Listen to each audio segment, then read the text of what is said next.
to throw. He's going to leave this for his running back. It's complete.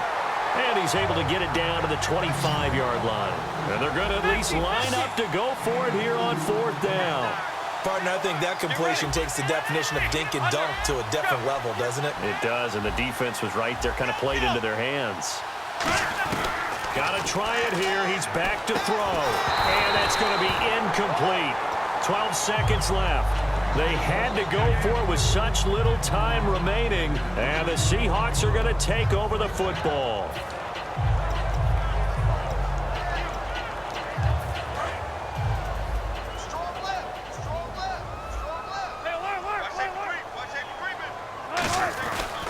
Wilson going to give to Rawls. And he'll go down right at the 30-yard line. Give him 5 on the carry there, and it'll be 2nd down. This is one of those games where you hate that anybody has to lose. So many points, so many great offensive outputs individually and collectively.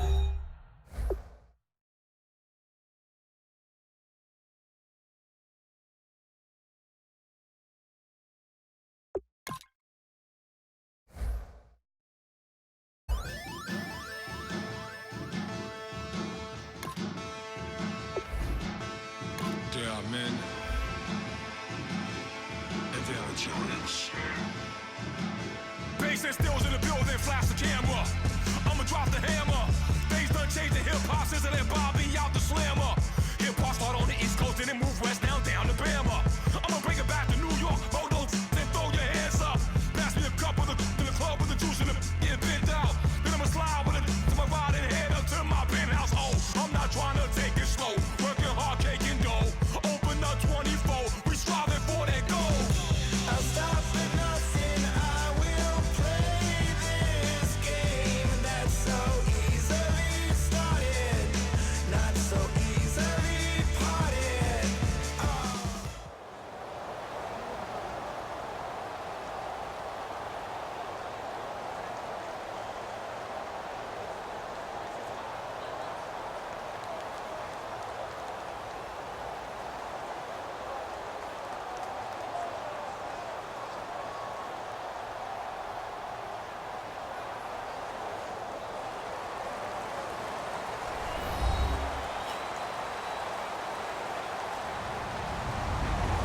Everybody, I'm Larry Ridley.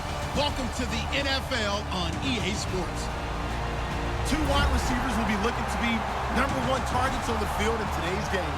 It's Bryant's Cowboys going up against Nelson's Packers.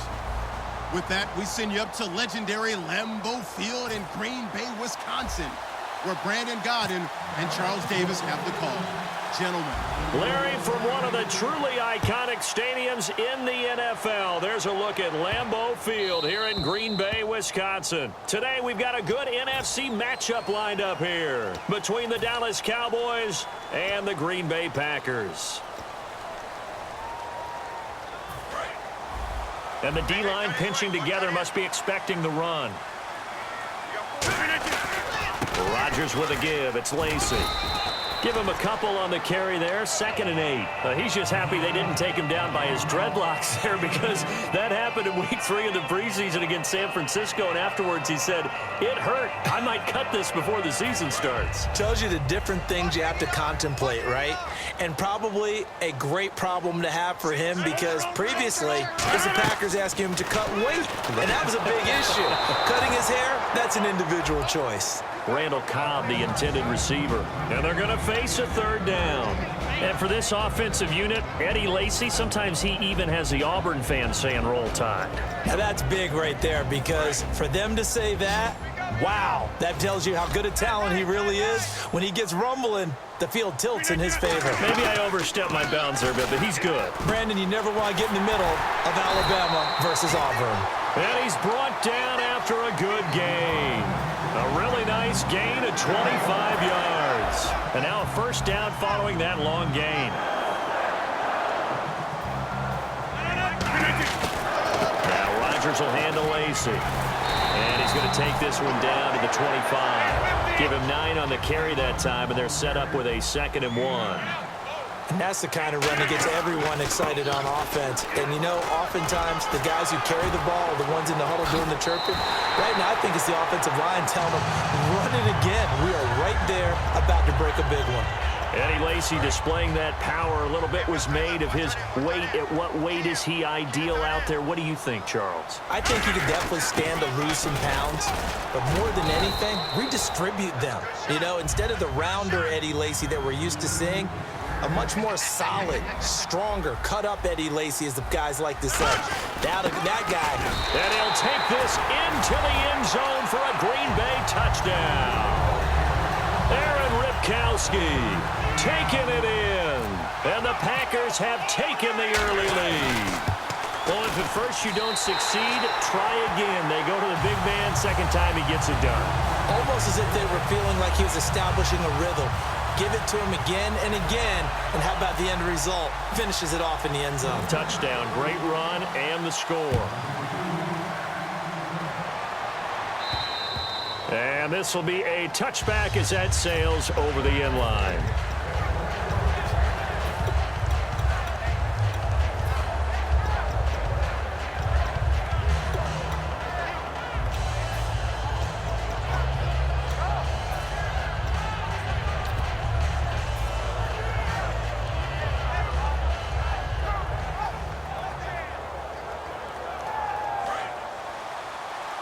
Possible run anticipation here as the D-line sandwiches together. They come out here in the eye. First carry now for McFadden. And he will lose yardage here back at the 23-yard line. That's going to go as a loss of 2, and it'll be second down.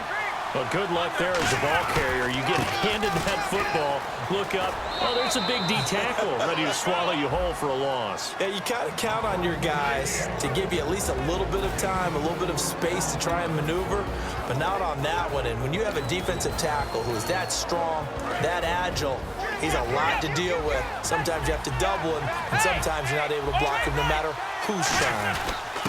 Now a handoff here to his running back. And he's able to get the first before he's taken down at the 36. 9 yards on the pickup there, and it keeps the drive alive. Offensive linemen are famous for doing their job no matter who's carrying the ball. But when they have the confidence that the person carrying it can break off big-time runs, that makes them block just a little bit harder.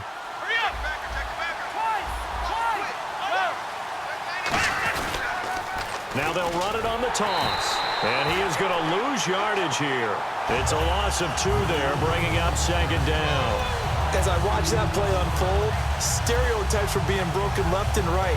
As a corner, you're often back there guarding against the pass. But how about that diagnosis and read and getting into the backfield and making a nice play and a tackle?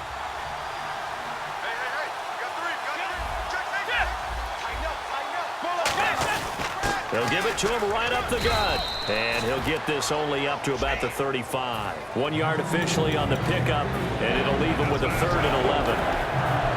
And a peek at the defense for the Packers. Clinton Dix attracted a lot of attention when he was about to enter the NFL for his ability to play the football in the air. He's actually shown that he can tackle pretty well in the league, too. Now Romo hit, and he loses the football. He had it jarred out. And the ball is going to wind up out of bounds, so they will lose yardage, but they'll keep the football. And I have to admit, partner, that I've often thought that I don't like this rule, where the offensive player fumbles the ball, it goes out of bounds, and they get to keep it. That's just because you're a defensive guy. That's why you don't like it. Yeah, you're right. It is a slanted view, isn't it? But this is where, for the offensive team, the sideline is their friend. Usually it's not their friend. Yeah, exactly right. I actually played for a guy in college. You know what he used to name the sideline? Sammy. Sammy sideline, and use him well. And they're going to come up empty here on 4th down. And Green Bay getting ready to go as they take the field. And that last drive was very, very balanced, pretty methodical. You think they go that route again? I'm always of the school that until they stop me from doing something, I'm going to continue. And I think that that's exactly what they'll look to do. But the beauty is the balance that they've created sets up opportunities for big plays. Looks like a run, turn it into a play action, and throw one deep. Now that's the defense that they were looking for, being able to get extra bodies to the point of attack to deal with the big guy carrying the ball. You really don't want to be in a position where it's a one-on-one tackle with him. Now Rodgers throwing on 2nd down. He'll set up the screen to Lacey. And he'll be brought down inside the 20 at the 19. 6 yards on the pickup, and they're going to have a third down. Rodgers going to try and throw on third down. And incomplete. The contact made the ball roam free and brings up fourth down. I'm not sure we could spot any tendency here on this third down. They could have run it or passed it. Either one was available. They chose to try and get it through the air, but they were unsuccessful. And Crosby puts it through, and the lead moves to 10-zip. So a good kick there, and they wrap up the drive by putting 3 on the board. And you know, let's face it, you're not always going to come away with 6. Defense in the NFL are just too good. But you've got to come away with something. And there, they get 3. And in hindsight, probably should have stayed where he was, as he'll only get back to the 16-yard line. And now Dallas gets set to take the field. And on that last drive, went for it on 4th, turned it over.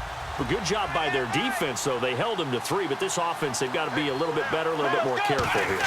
And sometimes when you see these calls on 4th down, when they decide to go for it, it's not necessarily the coach saying, I believe in my offense. Sometimes the coach saying, I believe in my defense. I can afford to go for it here, because if we don't get it, I don't think we'll give up more than 3. And that's exactly what happened there. You think that factored in? I do. I think that he had that in his mind going into the game, that I'm going to be aggressive on offense because I know I've got a defense that can hold up their end.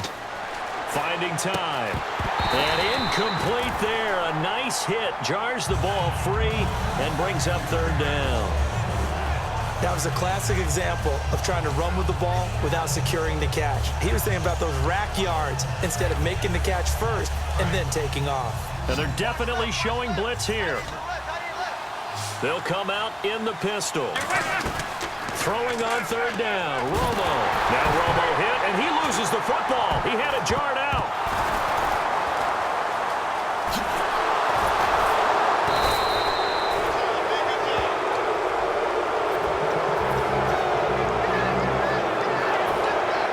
Sitting alongside Charles Davis, I'm Brandon Gaudin, as it is Cowboy football to begin quarter number 2, but likely not for long as they're in punt formation to kick it away.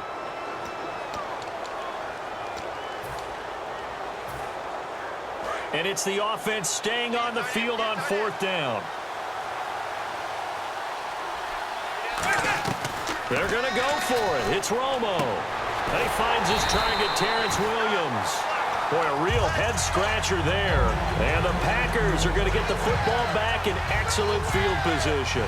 I'm speechless. You're back in the shadow of your own goalpost. Well, talk. I don't know.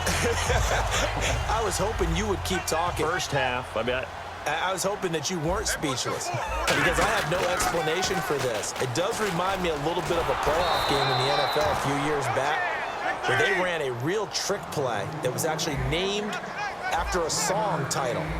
And they end up fumbling the ball deep in their own territory, set a bad tone for the game, and end up losing a playoff game. That's what that call there reminded me of.